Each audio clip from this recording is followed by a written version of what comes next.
Bonjour à toutes et à tous et bienvenue sur ma chaîne Arwa. Alors la recette que nous allons préparer aujourd'hui est un incontournable du mois du Ramadan au Maroc. C'est le fameux sello ou sfouf qu'on appelle différemment selon les régions du Maroc. Alors il y a plusieurs versions selon les villes. Des fois ça change d'une ville à l'autre. Mais là je vous donne vraiment la recette basique que voilà que beaucoup de gens font.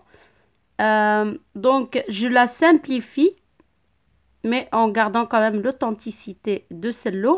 Donc on va procéder d'une façon un peu différente cette fois-ci hein, pour la recette. Je vais vous dire les ingrédients qu'il faut torréfier au four et ensuite on passera à l'assemblage de nos ingrédients. Alors on va commencer par la torréfaction de 500 g de graines de sésame. Vous pouvez les torréfier à la poêle, mais moi je préfère la torréfaction au four à 200 degrés. Vous mettez au milieu, chaleur normale, statique. Et donc de temps en temps, vous remuez comme ça avec une spatule en bois jusqu'à ce que ça dore. Attention, il ne faut pas les brûler, sinon vous aurez un goût amer dans votre selo.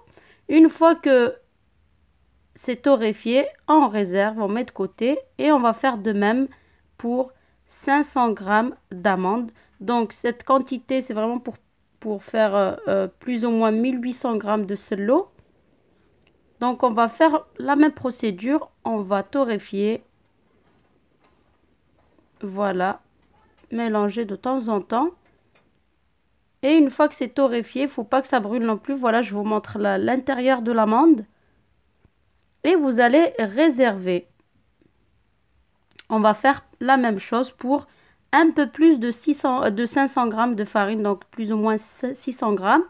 La farine, vous mettez la farine que vous voulez, la farine complète de préférence, mais là j'ai mis vraiment de la farine que j'utilise pour mes pâtisseries. Donc vous pouvez faire ce procédé à la poêle ou au four. Donc c'est normal que ça va durcir.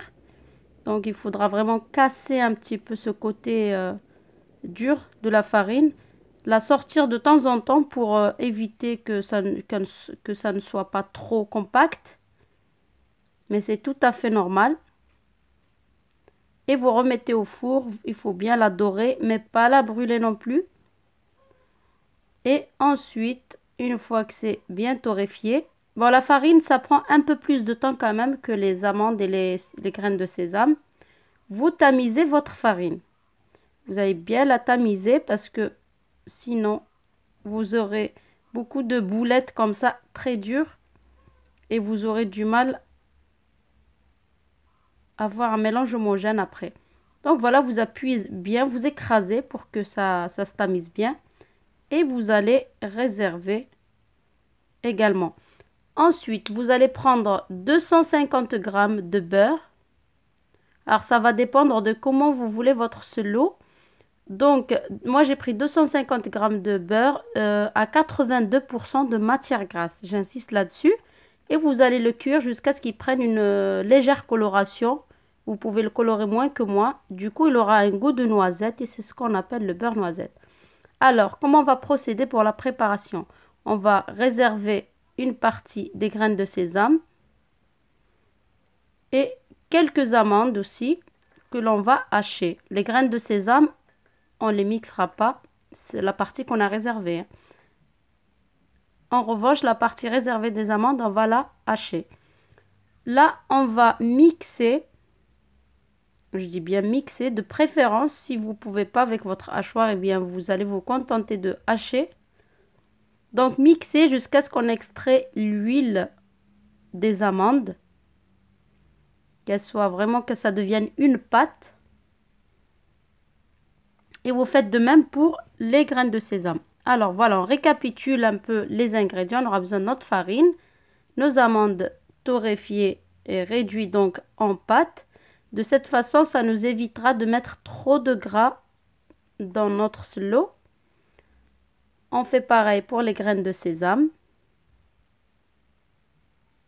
On aura besoin d'une cuillère à café de cannelle et d'une pincée de sel. Là, j'ai un mélange d'anis et de graines de fenouil moulues, donc une cuillère à café de chaque. Si vous n'avez pas de graines de fenouil, contentez-vous de 2 cuillères à café d'anis moulu. Là, ce sont donc les amandes que j'ai hachées et les graines de sésame réservées. Et là, c'est le beurre noisette que j'ai fait. Et on aura besoin également de 200 g de sucre glace que vous pouvez remplacer par du miel. Alors, comment on va procéder? Dans un grand récipient qui est assez dur aussi, comme ça vous mélangerez à votre aise. Vous allez mettre tous les ingrédients sauf le beurre. Donc notre farine, nos graines de sésame, la cannelle. Vous pouvez mettre de la mastica, c'est la gomme arabique. J'en avais, mais j'en ai pas mis. Dans ce lot, je trouve que ce n'est pas nécessaire. Là, on met notre anis et nos graines de fenouil. Une petite pincée de sel, ça relève le goût. Notre pâte d'amande torréfiée. Les amandes comme ça, vous pouvez rajouter un petit peu d'huile pas pour cette recette, hein, mais pour tartiner, vous mettez un peu des amandes comme ça torréfiées, mixées avec du miel et de l'huile d'olive et vous pouvez en faire des tartines. Donc on met notre sucre glace, les amandes hachées et les graines de sésame qu'on n'a pas mixées.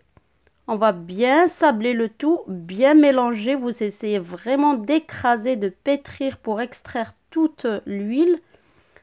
Il est préférable que vos ingrédients soient un peu tièdes ou du moins la farine. Si vous préparez le tout la veille, eh bien le lendemain vous réchauffez la farine. Comme ça, les huiles comme ça des amandes et des graines de sésame vont bien s'imprégner, vont bien mouiller votre lot, pour éviter de mettre trop de matière grasse par la suite. Donc une fois qu'on a bien sablé, on prend le temps de sabler, on va mettre le beurre en 2 fois pour voir la consistance ou comment vous voulez votre lot, si vous le préférez sablé ou plus gras. Donc là on va vraiment pétrir, on va pas préférer. Et voilà, d'abord je mélange. Et ensuite, je vais pétrir avec la paume de mes mains. Là, j'ai mis le beurre. J'ai oublié de filmer la partie où j'ai mis le beurre. Et j'ai bien pétri. Vraiment une bonne dizaine de minutes, une quinzaine de minutes. Et là, j'obtiens la consistance que je veux du lot. Et là, vous allez servir ce que vous allez manger. Donc, vous pouvez le manger tout de suite. Je vais le servir en entier pour que vous voyez ce que ça donne. Mais pour le réserver, pour le conserver, vous mettez dans une boîte hermétique et vous mettez à l'abri de la lumière. Il se conserve très bien sans congélateur. Et donc voilà ce que ça donne. C'est vraiment facile à faire. Il faut vraiment prendre le temps. Vous pouvez préparer tous les ingrédients la veille, mélanger le lendemain comme je vous ai dit. Et vous obtenez un cello authentique, vraiment excellent. J'espère que la recette vous a plu, que vous allez la faire. Et donc, je vous dis à très bientôt pour une nouvelle recette. N'oubliez pas le petit like, vos questions et vos commentaires. À très bientôt.